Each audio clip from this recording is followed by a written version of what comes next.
शांति।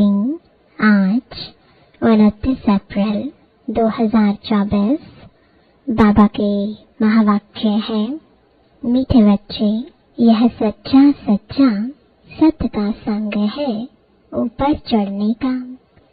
तुम अभी सत्य बाप के संग में आए हो, इसलिए झूठ संग में कभी नहीं जाना।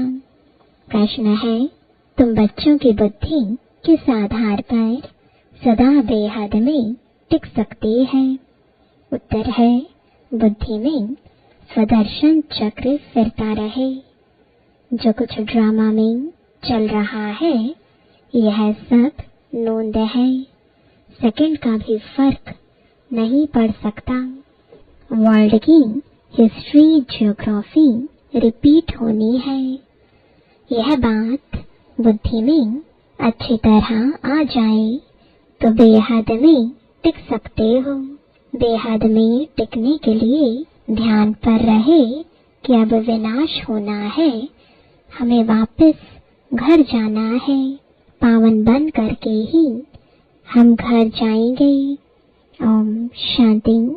मीठे मीठे रूहानी बच्चों प्रति रूहानी बाप बैठ समझाते हैं। समझाते उनको है जो बेसमझ है। स्कूल में टीचर पढ़ाते हैं क्योंकि बच्चे बेसमझ हैं।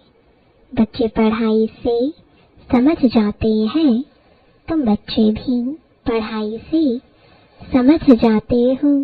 हमको पढ़ाने वाला कौन है, यह तो कभी भूलो नहीं।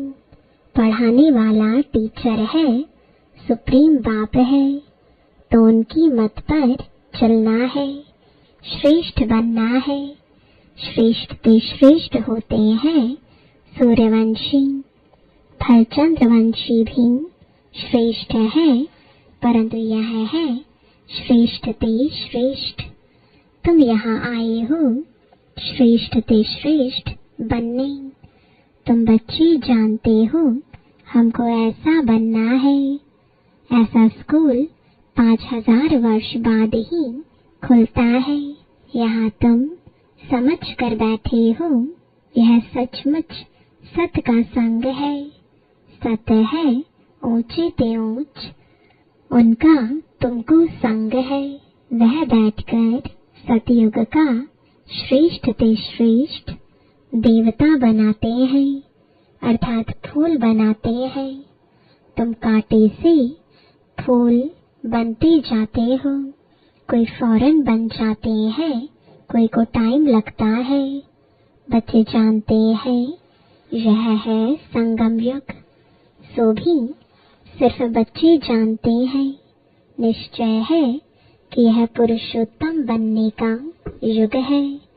पुरुषोत्तम भी कौन सा?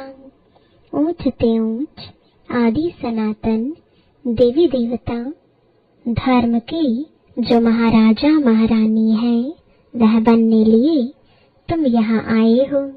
तुम समझते हो हम आए हैं बेहद के बाप से बेहद का सतयुगी सुख लेने।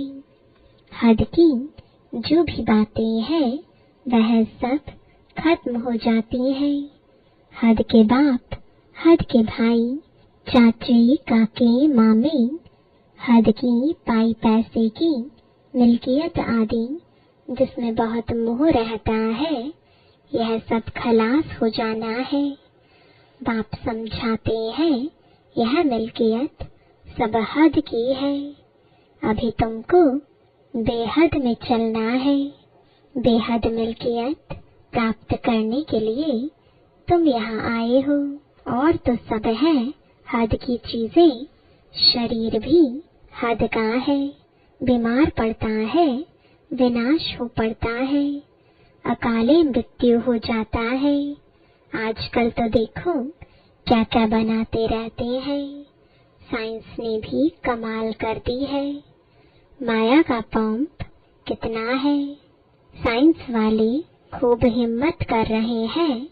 जिनके पास बहुत महल माड़ियां आदि है, वह तो समझते हैं अभी हमारे लिए सतयुग है। यह नहीं समझते कि सतयुग में एक धर्म होता है, वह नई दुनिया होती है।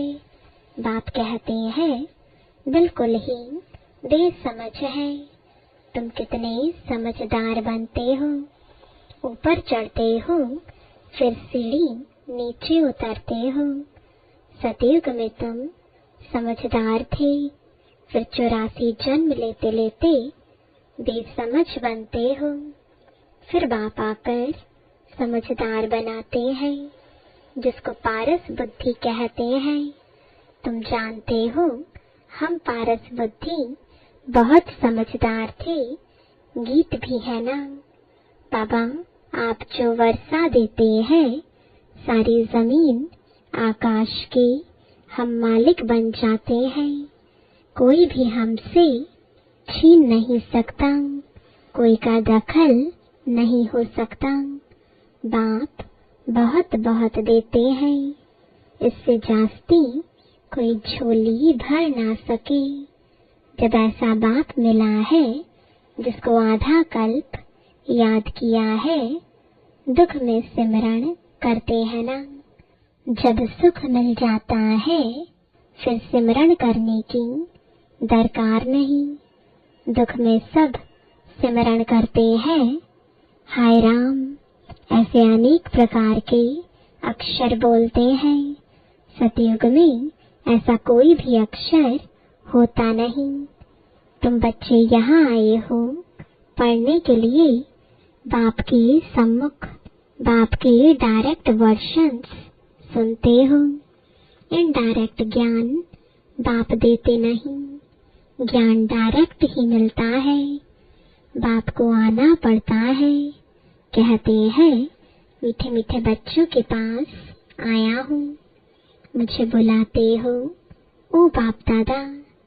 बाप भी रिस्पॉन्स करते हैं, ओ बच्चों अब मुझे अच्छी रीति याद करो, भूलो नहीं। माया के विघ्न तो अनेक आएंगे, तुम्हारी पढ़ाई छुड़ाए तुमको देह अभिमान में लाएंगे। इसलिए खबरदार रहो, यह सच्चा सच्चा सत्संग है। ऊपर चढ़ने का वह सब सत्संग आदि है उतराई के। सत का संग एक ही बार होता है, झूठ संग जन्म जन्मांतर अनेक बार होते हैं। बाप बच्चों को कहते हैं यह तुम्हारा अंतिम जन्म है, अब वहाँ चलना है जहाँ कोई अप्राप्त वस्तु नहीं होती, जिसके लिए ही तुम पुरुषार्थ कर रहे हो।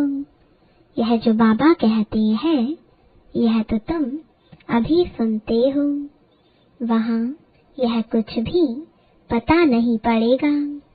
अभी तुम कहाँ जाते हो? अपने सुख धाम में। सुख धाम तुम्हारा ही था, तुम सुख धाम में थे, अब दुख धाम में हो। बाबा ने बहुत बहुत सहज रास्ता बताया है, वही याद करो।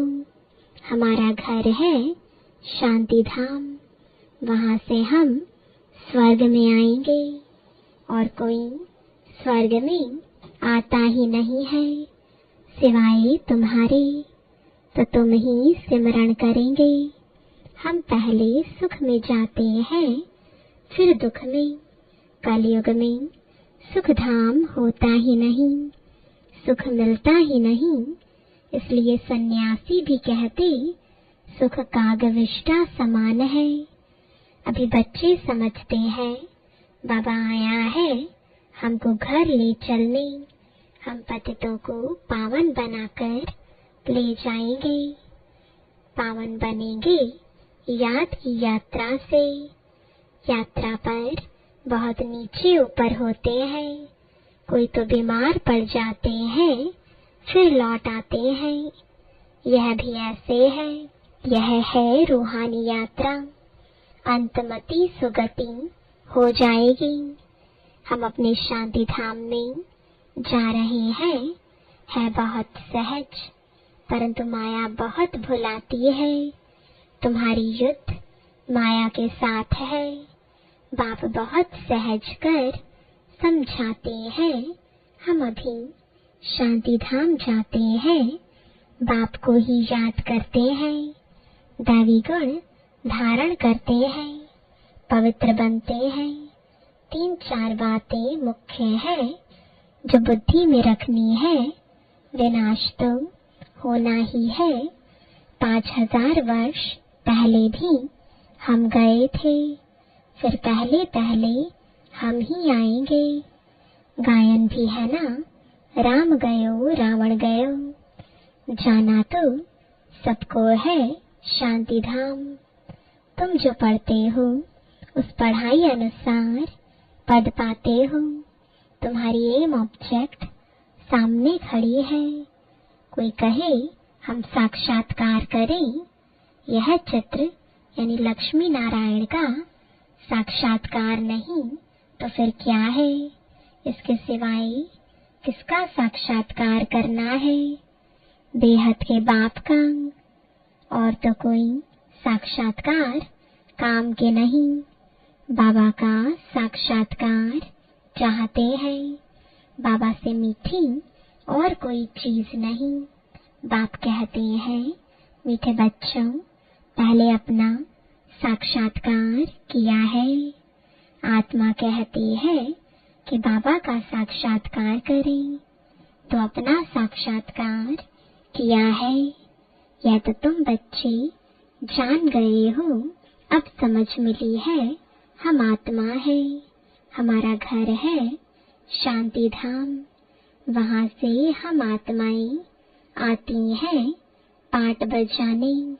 ड्रामा के प्लान अनुसार पहले पहले सतयुग आदि में हम आते हैं। आदि और अंत का यह है पुरुषोत्तम संगम युग। इसमें सिर्फ ब्राह्मण ही होते हैं और कोई नहीं। कलयुग में तो अनेक धर्म कुल आदि है। सतयुग में एक ही डिनाइस्टी होगी। यह तो सहज है ना। इस समय तुम संगम युगी ईश्वरीय परिवार के हो। तुम न सतयुगी हो न कलयुगी। यह भी जानते हो कि कल्प कल्प बाप आकर ऐसी पढ़ाई पढ़ाते हैं। यहाँ तुम बैठे हो तो यही स्मृति में आना चाहिए। शांति धाम, सुख धाम, और यह है दुख धाम। इस दुख धाम का है वैराग्य अथवा संन्यास बुद्धि से। वह कोई बुद्धि से संन्यास नहीं करते हैं, वह तो घर बार छोड़ संन्यास करते हैं। तुमको तो बाप कभी नहीं कहते घर बार छोड़ो। इतना जरूर है, भारत की सेवा करनी है व अपनी सेवा करनी है।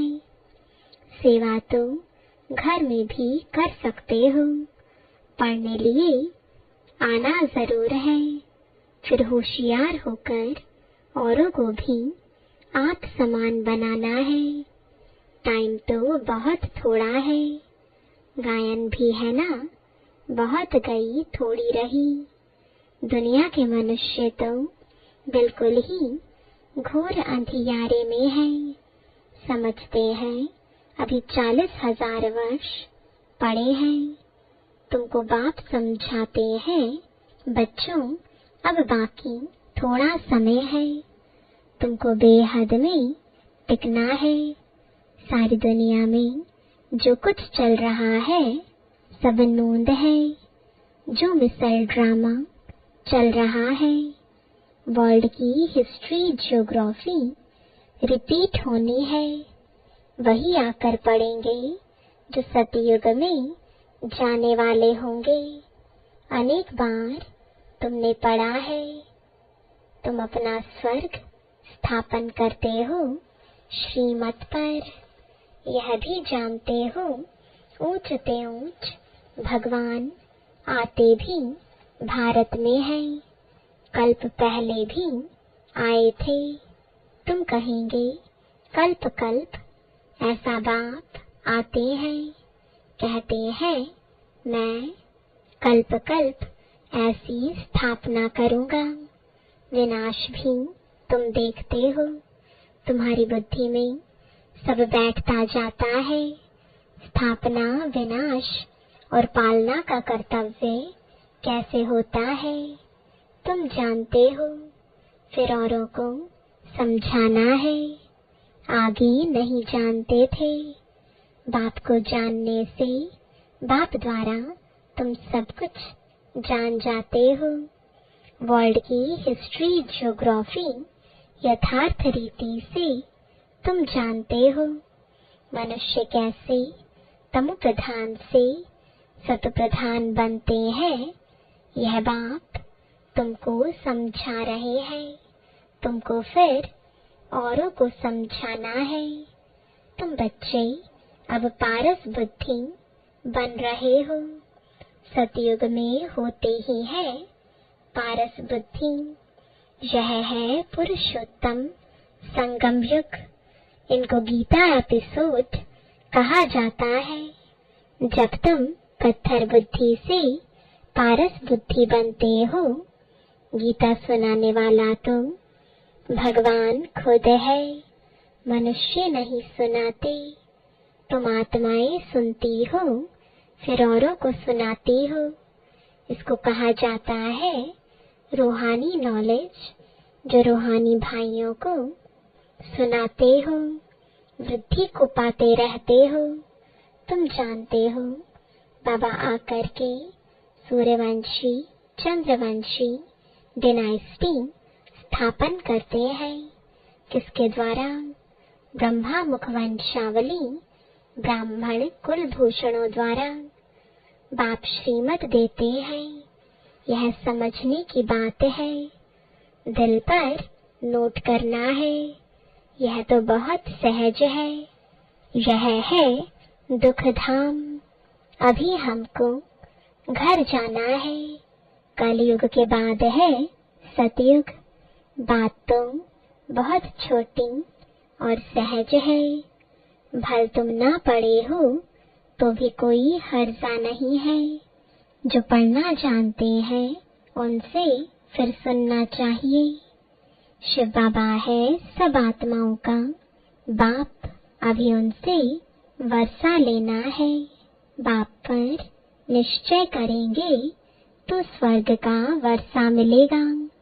अंदर में भी अजपा जाप चलता रहे। शिव बाबा से बेहद सुख, स्वर्ग का वर्षा मिल रहा है। इसलिए शिव बाबा को जरूर याद करना है। सबको हक है बेहद के बाप से वर्षा लेने का। जैसे हद का बर्थ राइट मिलता है, वैसे यह फिर है बेहद का। शिव बाबा से तुमको सारे विश्व का राज्य मिलता है। छोटे छोटे बच्चों को भी यह समझाना चाहिए। हर एक आत्मा का हक है बाप से बर्थ राइट लेने का। कल्प कल्प लेते भी जरूर है। तुम वर्षा लेते हो जीवन मुक्ति का। जिनको मुक्ति का वर्षा मिलता है, वह भी जीवन मुक्ति में आते जरूर है। पहला जन्म तो सुख का ही होता है। तुम्हारा यह है 84वां जन्म। यह नॉलेज सारी तुम्हारी बुद्धि में रहनी चाहिए। बेहद का बाप हमको पढ़ाते हैं, यह भूलो मत। देहधारी कभी ज्ञान दे ना सके, उसमें रूहानी ज्ञान होता नहीं। तुमको समझाया जाता है, भाई भाई समझो। जो भी मनुष्य मात्र है और किसको भी यह शिक्षा नहीं मिलती है। भल गीता भी सुनाते हैं कि भगवान वाच काम महाशत्रु है। इन पर जीत पाने से तुम जगत जीत बनेंगे, परंतु समझते नहीं। अब भगवान तो है ट्रुथ यानी सत्य। देवता भी भगवान से ट्रुथ सीखे हैं। श्री कृष्ण ने भी यह पद कहाँ से पाया, लक्ष्मी नारायण कहाँ से बने, क्या कर्म किया कोई बता सकेंगे। अब तुम ही जानते हो, निराकार बाप ने उन्हों को ऐसी कर्म सिखाया, ब्रह्मा बाप द्वारा यह सृष्टि है ना। अभी तुम हो प्रजापिता ब्रह्मा कुमार कुमारियां, तुम्हारे पास नॉलेज है रूहानी बाप की। तुम समझते हो हम भगवान को जान गए हैं, ऊंचते ऊंच वह निराकार है, उसका साकार रूप नहीं। बाकी जो भी देखते हो वह साकार है। मंदिरों में भी लिंग देखते हो, अर्थात उनको शरीर नहीं। ऐसे नहीं कि वह नाम रूप से न्यारा है। हाँ, और सब देहधारियों के नाम पढ़ते हैं, जन्म पत्री है। शिव बाबा तो है निराकार, उनकी जन्म पत्री नहीं है। श्री कृष्ण की है नंबर 1। शिव जयंती भी मनाते हैं, शिव बाबा है निराकार कल्याणकारी। बाप आते हैं तो जरूर वर्षा देंगे, उनका नाम शिव है। वह बाप, टीचर, सतगुरु तीनों ही एक है। कितना अच्छी रीति पढ़ाते हैं। अच्छा, मीठे मीठे सिकिलदे बच्चों प्रति माता पिता बाप दादा का याद प्यार और गुड मॉर्निंग। रूहानी बाप की रूहानी बच्चों को नमस्ते। रूहानी बच्चों की रूहानी बाप दादा को गुड मॉर्निंग और नमस्ते। धारणा के लिए मुख्य सार है, पहला, इस दुख धाम का बुद्धि से संन्यास कर शांति धाम और सुख धाम स्मृति में रखना है। भारत की व अपनी सच्ची सेवा करनी है, सबको रूहानी नॉलेज सुनानी है। दूसरा, अपना सतयुगी जन्म सिद्ध अधिकार लेने के लिए एक बाप में पूरा निश्चय रखना है। अंदर से अजपा जाप करते रहना है। पढ़ाई रोज जरूर पढ़नी है। वरदान है, सर्व संबंधों की अनुभूति के साथ प्राप्तियों की खुशी का अनुभव करने वाले तृप्त आत्मा भव। जो सच्चे आशिक है वह हर परिस्थिति में, हर कर्म में सदा प्राप्ति की खुशी में रहते हैं। कई बच्चे अनुभूति करते हैं कि हाँ, वह मेरा बाप है, साजन है, बच्चा है, लेकिन प्राप्ति जितनी चाहते हैं उतनी नहीं होती। तो अनुभूति के साथ सर्व संबंधों द्वारा प्राप्ति की महसूसता हो। ऐसे प्राप्ति और अनुभूति करने वाले सदा तृप्त रहते हैं। उन्हें कोई भी चीज की अप्राप्ति नहीं लगती। जहाँ प्राप्ति है वहाँ तृप्ति जरूर है। स्लोगन है, निमित्त बनो तो सेवा की सफलता का शेयर मिल जाएगा। ओम शांति।